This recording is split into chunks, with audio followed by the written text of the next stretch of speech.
Bismillahirrahmanirrahim. Assalamualaikum warahmatullahi wabarakatuh.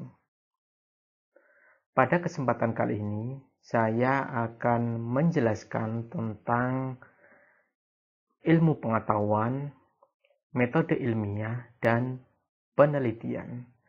Dan ini menjadi sangat penting apabila kita ingin mempelajari tentang metode penelitian.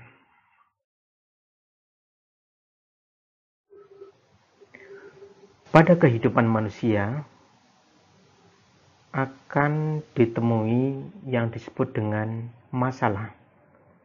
Masalah sering dikaitkan dengan adanya perbedaan antara idealitas, antara keinginan dengan realitas atau kenyataannya. Nah, pada kesempatan ini manusia berusaha untuk memecahkan masalah tersebut. Selain itu, manusia sebenarnya juga mempunyai hasrat ingin tahu yang luar biasa. Seperti kita ketahui, anak misalnya ya, lahir kemudian mulai merangkak ke sana kemari di lingkungannya, nanti setelah berdiri mencoba untuk menarik apapun yang ada di sekitarnya, dan itu menandakan bahwasanya manusia mempunyai hasrat ingin tahu yang luar biasa. Dan ini berusaha untuk ditemukan bagaimana solusinya, apa jawabannya, ya. Dan ini biasanya dengan menggunakan ada dua penggunaan metode, yaitu yang disebut dengan metode non ilmiah, yang ini nanti juga pendekatannya disebut juga non ilmiah. Yang berikutnya adalah pendekatan ilmiah, yang ini nanti menjadi turunan dari metode ilmiah yang tentu juga menjadi ilmu pengetahuan. Dan diantaranya juga salah satu yang digunakan dalam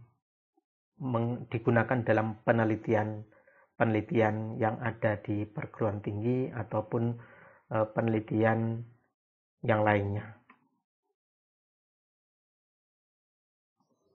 Contohnya adalah unyil sakit perut selama seminggu. Nah, kalau kita menggunakan pendekatan ilmiah, maka unyil akan mencari data di lapangan, tadi makan apa. Ya.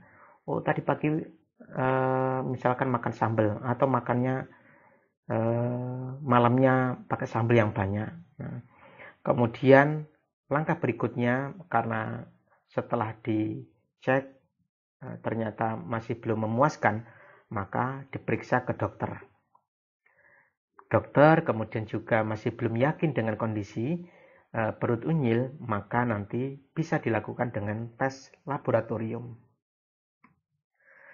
Nah, pendekatan ilmiah berikutnya adalah setelah dilakukan tes laboratorium, ternyata karena mungkin tadi ada makanan yang kotor, ya, ataupun ada sesuatu yang menjadi sakit perut, kemudian dilakukanlah pengobatan. Karena kesimpulannya adalah amir mungkin adalah keracunan, atau karena minum makanan yang kedaluarsa. Nah, ini adalah beberapa langkah yang disebut dengan pendekatan ilmiah dalam memecahkan suatu masalah. Nah, berbeda dengan pendekatan yang non ilmiah. Kalau tadi contohnya adalah unyil sakit perut selama seminggu, maka kalau menggunakan pendekatan non ilmiah, kemudian unyil adalah pergi ke dukun, ya, cari kenapa kok tiba-tiba sakit perut selama 1 minggu, gitu kan. Nah, apa sebabnya? Nah, kemudian kalau pendekatan non ilmiah, penyembuhannya, kemudian ditebak ataupun dinyatakan bahwasanya unyil kesantet, misalkan itu kan, karena sudah selama 1 minggu sakit perut. Nah, atau unyil kena guna-guna dari teman atau musuhnya, karena unyil sangat pandai kemudian ternyata ada yang kurang berkenan atas prestasinya, kemudian ternyata ada yang kurang senang, ya, sehingga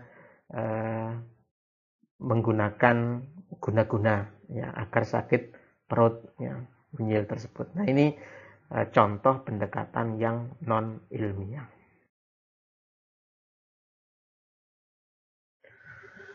Apabila dilihat dari kasus di atas, ya, mengenai kondisi unyil, nah, kalau kita menggunakan pendekatan ilmiah, maka cirinya adalah perumusan masalah jelas dan spesifik, ya. Unyil sakit perut selama 1 minggu. Nah, kira-kira dicari sebabnya, ya. Kemudian masalah merupakan hal yang dapat diamati dan diukur secara empiris, ya. Jadi kalau kita lihat misalkan BAB berapa kali dalam 1 hari. Nah, kemudian sakit perutnya seperti apa, ya. Apakah mungkin karena masuk angin, misalkan seperti itu, atau karena makanan tertentu, ya, diarinya seperti apa. Nah, ini kan bisa terukur, ya. Kemudian jawaban permasalahan didasarkan pada data, ya. Jadi yang berikutnya adalah jawaban permasalahan didasarkan pada data. Jadi sebelum menyimpulkan, ya, sebelum menyimpulkan ada beberapa data-data berkaitan tentang sakit perutnya si unyil tadi, ya. Ada ciri-ciri tertentu, ya. Kemudian proses pengumpulan data dan analisis data serta pengambilan keputusan berdasarkan logika yang benar, ya. Jadi tidak mengada-ngada kalau pendekatan ilmiah, ya. Tanpa data itu juga tidak akan kuat kesimpulan yang diambil.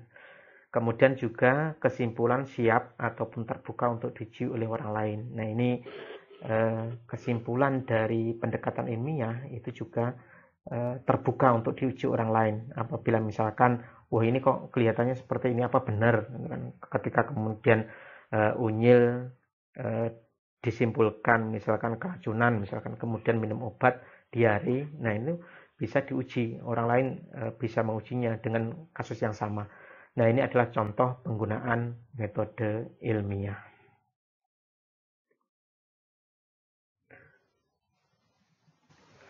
Nah, sementara pendekatan non ilmiah itu perumusannya kabur atau abstrak, ya. Jadi datang ke dukun, kemudian dukun tiba-tiba, oh, ini tanpa data, kemudian menyatakan bahwasanya, oh, ini kena santet, oh, ini kena guna-guna. Nah, ini kan perumusannya adalah abstrak dan kabur, ya. Kemudian masalah tidak selalu diukur secara empiris dan dapat bersifat supranatural atau dogmatis, ya. Jadi karena tanpa data, kemudian datang ke dukun, kemudian ya masalah tidak bisa diukur secara empiris, ya. Jadi misalkan datang ke dukun yang satu, datang ke dukun lagi yang lainnya, bisa saja itu berbeda, ya. Jadi seperti itu. Kemudian jawaban tidak diperoleh dari hasil pengamatan data di lapangan, ya. Jadi kalau non ilmiah itu biasanya ya pengamatan data di lapangan itu ya tidak ada, ya. Jadi hanya ditanya kenapa, ya. Oh, ini, ya. Tiba-tiba menyimpulkan sesuatu yang secara tiba-tiba, ya, tanpa data. Kemudian keputusan tidak didasarkan pada hasil pengumpulan dan analisis data secara logis, ya. Jadi ya karena non ilmiah sehingga keputusannya, penyebutannya bahwasanya si unyil ini tadi misalkan sakit perut tertentu, ini tuh ya tanpa analisis data secara logis, ya. Sekali lagi seperti itu.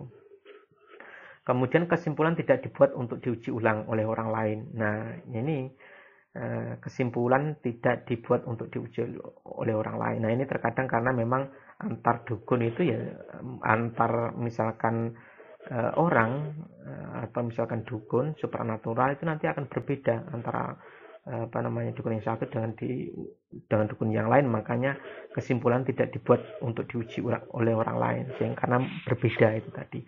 Ini adalah contoh penggunaan akal sehat, prasangka, intuisi, kemudian penemuan secara kebetulan dan coba-coba, pendapat otoritas dan pikiran kritis yang saya kira menjadi hal yang penting dalam metode penelitian.